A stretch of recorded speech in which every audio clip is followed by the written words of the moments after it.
Hey everyone, welcome to another episode of Day in the Life of Vintage Classic Specialist. So, as promised, new project came in today. There it is right there.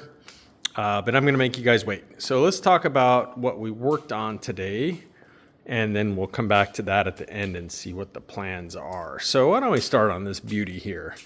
So Rafa worked on this one today a bit, and big thing that he got done here is installing the floor mat and the middle seat, and it looks amazing as you would expect here. Super nice.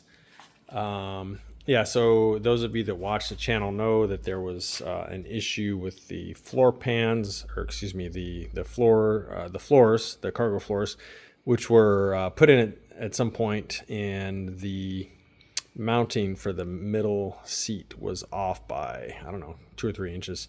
Anyway, we moved all that, repainted it, looks amazing, but at the end of the day, it's all covered with a mat anyway, but we like stuff to look nice, even that you don't see. So that's just how we roll around here. Anyway, so yeah, that's all in now. And then Rafa went ahead and installed the kick panels. So one here, and then the long one there. Man, they look super nice, just like everything else on this bus. So there you go. That's kind of a big deal. Metal seat and kick panels and cargo floor mat. Beautiful. So the other thing that happened on this one today is Rafa did a little bit more work on the heater boxes, and then he also did the little bit of body and metal work that was needed on the fan shroud. And with that, all the engine tins for this were done. So I brought those over to powder coating. Those guys are a little backed up right now, so we'll probably have that stuff back in like a little over a week or so. But yeah, that's okay. What else? So yeah, that is mainly what happened on this one today. On the 69 bay window bus, we finally finished the seat frames for it. Been kind of working on them, both Rafa and I here for the past couple days. Lots of work. Those seat frames were in pretty bad shape.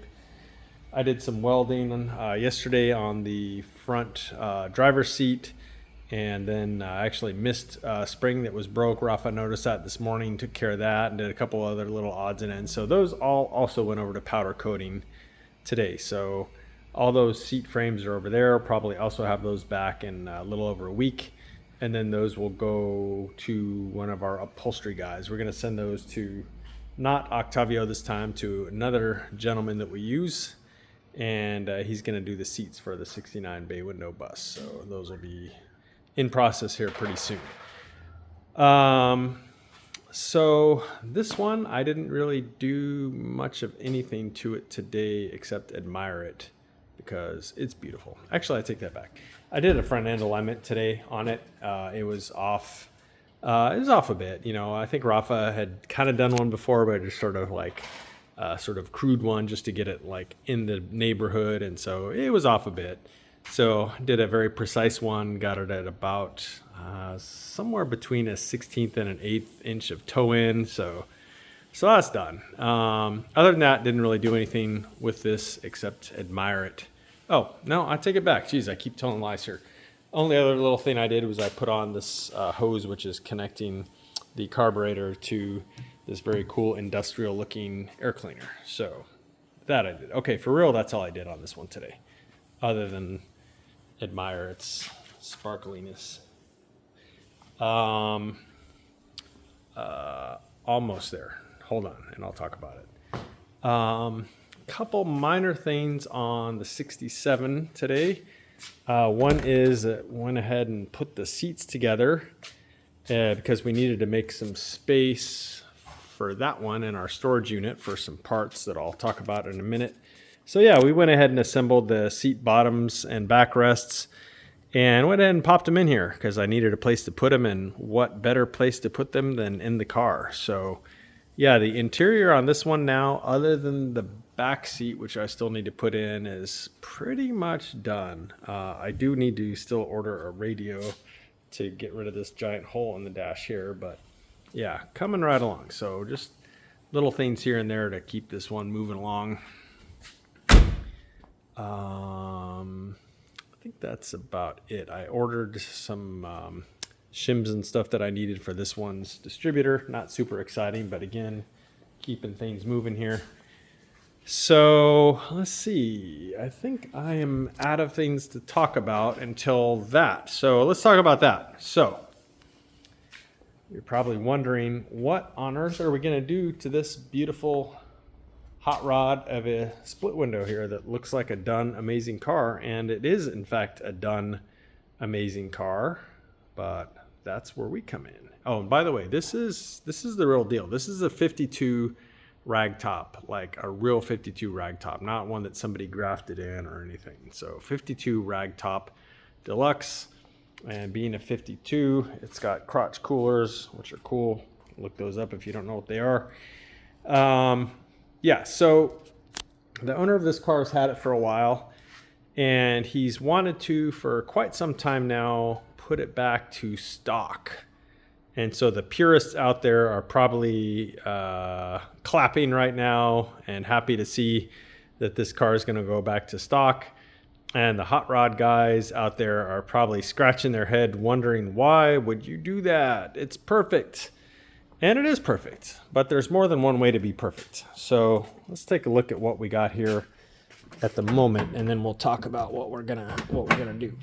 So, as you would probably expect, it's got a giant motor in it. It's 2276 cc here, IDAs, the works. I think it's like a 200 horsepower motor, 180 to 200, I think. I don't remember the exact number, but it's somewhere around there. So pretty beefy street motor here, and plenty for a 1,600 pound car.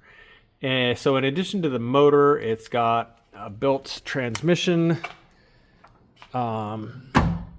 It's got huge brakes all the way around. You can see, yeah, Willwood brakes front and back, and it's got real Porsche alloy wheels on it. So these are real deep 6s on back and real 4.5s on front. So super rare set of original real deal Porsche wheels. And likewise the front beam here, even bigger Willwood brakes, and just really nice car. The interior on this car, other than the giant ass tachometer and the Berg shifter and the racing style harnesses, is pretty much correct and original interior. So and he's got some very tasty accessories here. There you go. So yeah, the plan is, and again, he's wanted to do this for a while, is to put this car back to stock. And so yeah, he likes our work, and so he decided to bring it in for us to do it. Now luckily, when he bought the car came with all of the stock stuff for the car. So he's got numbers matching motor with pretty much almost all correct parts on it. He's got a numbers matching transmission. So this is a early split case transmission, or excuse me, yeah, early split case transmission. He's got the matching front beam. He's got everything for this car to pretty much put it back to stock. So we're essentially taking this car and disassembling the front and rear drive line of this car, and then swapping back in all those stock parts. So you know what, let me pause this for a second, and we'll go open up the container and we'll take a look at his stock parts. Hold on one second. Okay, here we are back. So here is his front beam with correct brakes and all that good stuff on it. We'll probably go ahead and clean this beam up a little bit and shoot some paint on it. It's a little bit ugly for a car that nice, so we'll probably take care of that and get it looking a little bit better. So anyway, there's his front suspension and brakes, and here is his very nice looking split case transmission, all there. I think that his rear brakes, so we've got several boxes of stuff here, there, and there, that I think have all the other stock stuff. So I'm assuming one of these has his rear brakes in it, stuff like that. There's a very nice, I don't know if this is NOS muffler or if it was run for a while, but no, it's definitely run for a little while. But yeah, super nice muffler. Here are 5 16-inch riveted wheels, totally correct for that car, with bias ply tires in the right size. So, and then last but not least, here is his engine. It's got the seamed fan shroud and star coil, the flat top distributor, the big ass fuel pump, flat top fuel pump. So pretty much all the cool and correct stuff is here. And again, the numbers on this motor match the car, so that's actually a huge deal. So we'll see. I gotta talk to him about how far he wants to go. This manifold is a little ugly. I would probably prefer to put a nicer one on it, and maybe a little body work on some of his cylinder tin, but carburetor obviously needs to be gone through and cleaned up. It's also pretty ugly, but yes, really nice. I mean, everything, I'm calling these parts ugly, but everything really is in really great shape considering its age especially. But yeah, we can go in and make it look even better because that's what we do. So yeah, there are his original and correct and numbers matching parts for this car. So very excited about this. It's not too often that we get to take a car that's been a hot rod and put it all back to stock. Usually cars are kind of going the other direction. So let me pause this for a second. I'll be right back. Okay, and we're back. So yeah, that is the plan. So really fun project, and you know, cars that are completely stock are very near and dear to Rafa's heart and my own. I probably prefer, or not, I shouldn't say prefer. I have an equal amount of love for cars like this as cars that are totally stock. Rafa, on the other hand, he's pretty much a stock guy. He wants to see cars completely stock. I can appreciate the car both ways, but to me, a split window, I don't want to say it's like a sacrilege or anything to make it like this, because it's amazing and they did a great job. But I, for one, am very excited to see this car go back to its 25 horsepower split case non-synchro tranny goodness, and you know, just be super fun to drive, really slow, and excited for the owner. He's feeling like he's kind of getting to that point in his life where he wants to have a slow car and not, you know, have a car necessarily like this where you're always kind of worried about it blowing up, or, you know, just being a bit overly rowdy, maybe is a good way to put it. So yeah, that is the plan, guys. So stay tuned. I may start in on this tomorrow, and the first thing I will probably do is go ahead and pull the motor out, which will probably take the better part of a day, because basically on these early cars, essentially you have to completely disassemble the motor down to a long block in the engine compartment. Of course, being careful not to scratch anything while you do it. And you got to get it down to like a bare bones long block. And pretty much then and only then will it come out.